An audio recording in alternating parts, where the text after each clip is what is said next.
So now what we're going to consider is why and how a catalyst, if you add it into a reaction, will increase the reaction rate. And as we've discussed before, some key things that you should probably keep in mind is that reaction rate is determined by the number of successful collisions per second.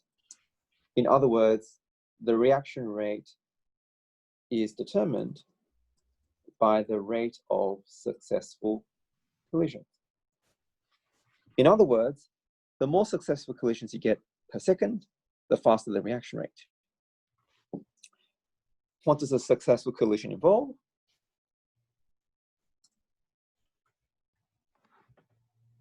Well, we've talked about this before, but basically it involves your, particles that collide, being your reactants, of course, to have sufficient energy. And or it's kind of both, they need to sort of collide in a favorable geometry in a way that's kind of easy. And we've talked about this before as well. And, as an analogy, it's a bit like we've said it before, if you have two people going to a party, if they meet each other face to face, they're more likely to talk to each other and become friends. If they meet each other back to back, well, they technically, collided with each other, but they probably, wouldn't have any sort of interaction. I mean, it depends, but, certainly face to face would be more favorable. Does that make sense? Yeah. Right. So really, you need to think about what makes a successful collision successful. Now, one is that it would, either make the particle collide to have sufficient energy, or that you would collide in a favorable geometry. Now, certainly for SL, there's some topics that we won't really need to talk about, but essentially, although the two are not entirely distinct, we basically have two types of catalysts. One that basically targets the first one, in other words, make it so that particles have sufficient energy. And the second is to sort of focus more on the geometry. Now note, these two aren't exactly mutually exclusive, because if the geometry is favorable, the requirement for energy is lower, but we will kind of think of it as two separate things. So basically, catalysts in general achieve a higher rate of successful collisions by reducing the activation energy. Do you know what the activation energy is? Yes. What is the activation energy?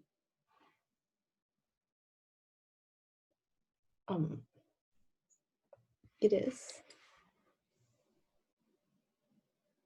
the energy that requires for a reaction. Yeah, so the activation energy is the amount of energy required for a successful, for the reaction to proceed.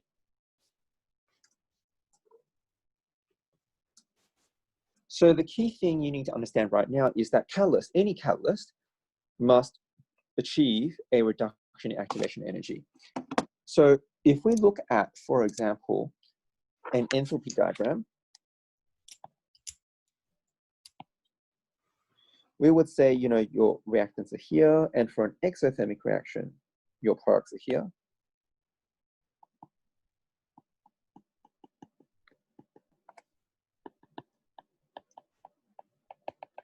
Now, your delta H, of course, is going to be the difference between here. So this is delta H, which is negative, which would then indicate that you have an exothermic reaction. And in previous chapters, you may have just gone, well, that's my initial level over here. This is my final over here. So enthalpy has gone down. And so delta H is negative and it's exothermic, and vice versa, which I won't draw out right now, which is that your delta H will be positive, and then you're going to have an endothermic reaction. However, we should also consider how it gets from here to here. And we've previously shown you that basically you have this sort of idea. So the enthalpy doesn't just kind of go here to here, there's kind of like a hill here. So to get from your reactants to your products, almost all reactions, essentially, if not all, will basically need to have to go up first before it goes down. In other words, you need to have an input of energy. It's kind of like you have to spend energy to make energy, or spend money to make money. And so the difference here is the amount of energy that you would need to be able to get over this hill and then come down here. So if you try, but you didn't go hard enough, then you just fall back down. You don't get to go over the hill. And you stay with the reactants. So an unsuccessful reaction kind of, they hit, but they just go back to where it was. They hit, they go back to where it was, and so on. But if you get one that's successfully enough, it goes over, and then it gets to drop down to the other side, which is where it wants to go. And this here is called the activation energy.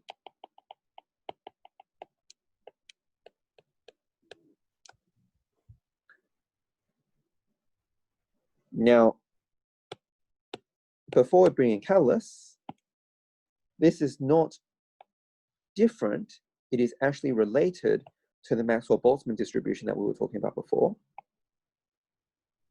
So imagine this is your Maxwell-Boltzmann distribution for your, particles.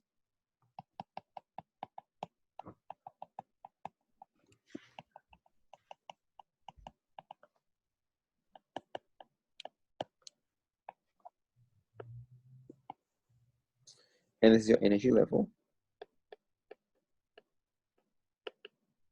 Now, note, if this is your number of particles and this is your energy level, we've said before that for, successful to determine your rate of collision, you would need to kind of go, well, you would need this amount of energy. It's probably too high. So let's say that you would need this amount of energy, and then only these particles here would be able to react. Does that make sense? Yeah. But this here is your activation energy, EA. This here is determined by this gap. Does that make sense? Yeah. Now, we said that if we increase the temperature, and I'll rub it out in a moment, but if we increase the temperature, that basically changes your distribution to have a higher average.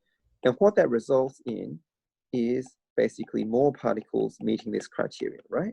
That's a result of increasing the temperature. Make sense? Mm. And because, blue plus yellow is greater than yellow, so that means more particles can collide successfully, which therefore means, high reaction rate. Having said that, the other option for a catalyst is, what does a catalyst do again?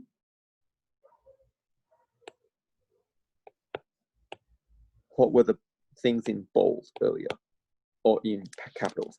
How does a catalyst increase reaction rate? Oh.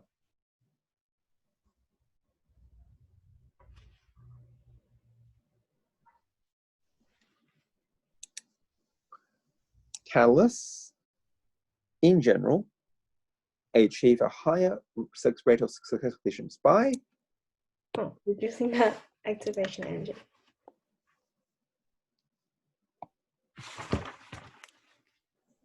In other words, what a catalyst would do is make this hill shorter. So with a catalyst, it will do something like this instead.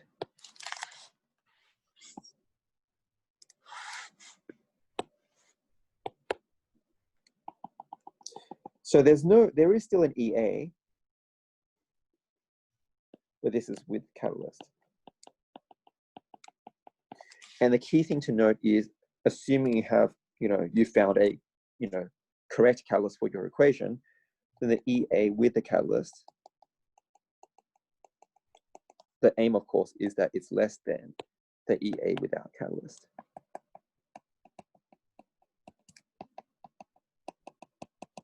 If you've got a substance which doesn't reduce the activation energy, well, then it's not a catalyst. Yeah.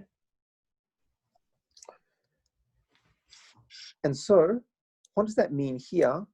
Well, if this is the EA, what that really means is that we just have a lower EA now.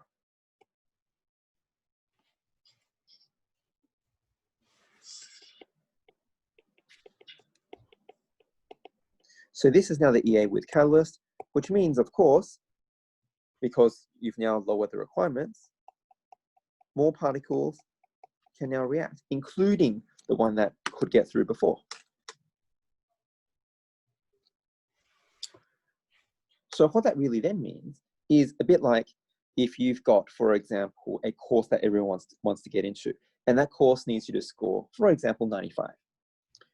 So only the people who scored over 95 can get through. In the case of a catalyst, what we've basically said is, okay, let's make the test easier. So let's lower the cutoff mark. So as long as you score over 85, you can get through. Does that make sense? Yes.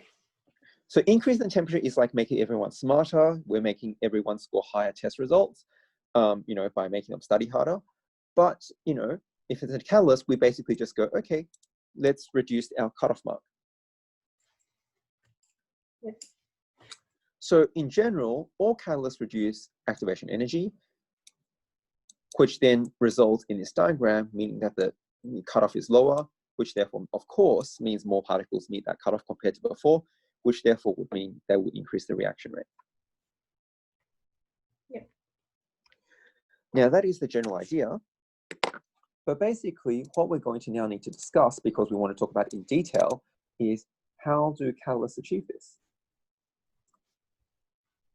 And why are there different types of catalysts?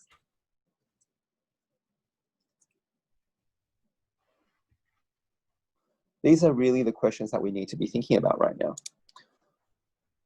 So we know catalysts increase reaction rate by increasing, as any reaction rate would, the number of successful collisions, and they all do this by decreasing activation energy, which then means that because the activation energy is lower than before, the cutoff is lower than before, so therefore more particles can then get through.